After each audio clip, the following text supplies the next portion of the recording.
Bad habit കൊണ്ട് fill ചെയ്തിട്ടുള്ളതാണെന്നുണ്ടെങ്കിൽ ആ bad habits എല്ലാം കില്ല് ചെയ്യാനോ അത് ബ്രേക്ക് ചെയ്യാനുള്ള പണി ആദ്യം എടുക്കണം. ഓക്കെ, പ്രൊഡക്ടിവിറ്റി ആൻഡ് എഫക്റ്റീവ്നെസ് ഇത് ആക്ച്വലി ഒരുപാട് ഡിഫറെൻ്റ് ആയിട്ടുള്ള ഫാക്ടേഴ്സിനായിട്ട് കണക്റ്റഡ് ആണ്. നമ്മൾ time and energy, knowledge and skill set, product ഉണ്ടാക്കണം, പ്രോഡക്റ്റ് ഉണ്ടാക്കിയതിന് ശേഷം അത് യൂസ്ഫുൾ ആവണം, അതിന് വാല്യൂ ജനറേറ്റ് ചെയ്യണം, അത് റീഇൻവെസ്റ്റ് ചെയ്യണം. ഇന്നത്തെ വീഡിയോയിൽ ഈ പ്രൊഡക്ടിവിറ്റിയുമായിട്ട് ബന്ധപ്പെട്ട ഡിഫറെൻറ്റ് ഫാക്ടേഴ്സ് എങ്ങനെയാണ് ആക്ച്വലി ഇൻ്റർ കണക്റ്റഡ് ആയിട്ടുള്ളത് എന്നുള്ളതാണ്.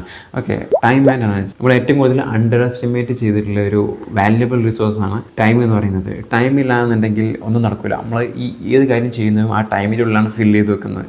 അപ്പോൾ ആ ടൈം എഫക്റ്റീവായിട്ട് യൂസ് ചെയ്തില്ലെങ്കിൽ, അല്ലെങ്കിൽ നമ്മൾ ആ ടൈം ബാഡ് ഹാബിറ്റ് കൊണ്ട് ഫില്ല് ചെയ്തിട്ടുള്ളതാണെന്നുണ്ടെങ്കിൽ ആ ബാഡ് ഹാബിറ്റ്സ് എല്ലാം കില്ല് ചെയ്യാനോ അത് ബ്രേക്ക് ചെയ്യാനുള്ള പണി ആദ്യം എടുക്കണം. അങ്ങനെ ആകുമ്പോഴേ ടൈം റിസർവ് ആയിട്ട് കിട്ടുള്ളൂ. ടൈം റിസർവ് ആയിട്ട് കിട്ടിയാൽ ആ ടൈമിലേക്ക് നോളജും സ്കിൽ സെറ്റും ഫില്ല് ചെയ്യാം. ഏത് ഉപയോഗിച്ചിട്ട്? എനർജി ഉപയോഗിച്ചിട്ട്. എനർജി ഇമ്പോർട്ടൻ്റ് ആണ്. എനർജി എന്ന് പറഞ്ഞാൽ basically mental health and physical wellbeing. നമുക്ക് വരുന്ന മെൻ്റൽ പ്രോബ്ലംസും ഫിസിക്കൽ പ്രോബ്ലംസും സോൾവ് ചെയ്യുക എന്നുള്ള പ്രാഥമികമായിട്ടുള്ള വാല്യൂ ആണ് ആതുര സേവന രംഗം, അതായത് മെഡിക്കൽ സയൻസ് ഈ സൊസൈറ്റിയിലേക്ക് നൽകുന്ന വാല്യൂ.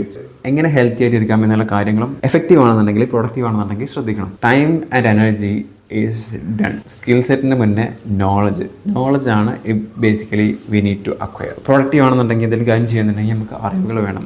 ഭാഷകളാണ് അറിവുകളുടെ താക്കോല്. ഭാഷകൾ പഠിക്കണം, അതിനുള്ള ടിപ്സും കാര്യങ്ങളെല്ലാം മനസ്സിലാക്കി വെക്കണം. ഭാഷകൾ പഠിച്ചാൽ മാത്രം പോരാ, എഫക്റ്റീവ് ആയിട്ടുള്ള യൂസ്ഫുൾ ആയിട്ടുള്ള സ്കിൽസാണ് ഡെവലപ്പ് ചെയ്യണം. നമ്മൾ എനർജി ഉപയോഗിച്ചിട്ട് നോളജും സ്കിൽ സെറ്റും ബ്ലെൻഡ് ചെയ്തുകൊണ്ട് ഈ ടൈം ഫിൽ ചെയ്തിട്ട് എഫക്റ്റീവ് ആയിട്ടുള്ള കാര്യങ്ങൾ ചെയ്യുക. അപ്പോൾ എന്തെങ്കിലും പ്രോഡക്റ്റ് പ്രൊഡ്യൂസ് ചെയ്യും.